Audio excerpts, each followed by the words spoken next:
You're about to learn a lot about bowling.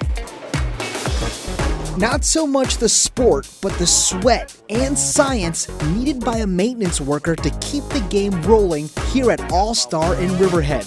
Chris Keller, owner of the All-Star. I've been doing this for 40 plus years, and I love my job because I make people smile every day. First, let's talk about the lanes and the oil coating them that affects each player's frame. The oil in the middle of the lane, the center, out, is heaviest. And it's kind of like the deep end of the pool. And then as you go towards the gutters on each side, there's less oil. Just so you understand how meticulous you have to be, there's oil down this lane and you have to make sure it's a certain amount. But one thing you also have to remember is that the ball collects oil as it's rolling. So even if you're in your first frame, it could feel a lot different than your last. Now let's head behind the lanes. Come down this way. Where several pin machines are not only re-racking pins, but also rotating them.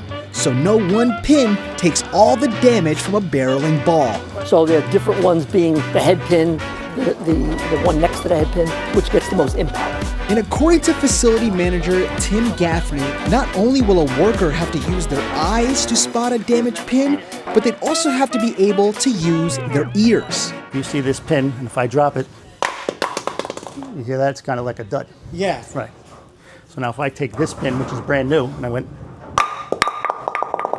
So you could hear it. Lastly, let's not forget when things go wrong. That's what this entire wall of spare parts is used for. Because if a lane goes, the maintenance man has to quickly go to work. You know, you do have to be very mechanical, I think, because there's many moving parts in the pin spotter.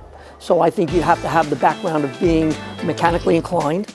Keller says anyone looking to become a bowling maintenance man has to be more than just good at the game.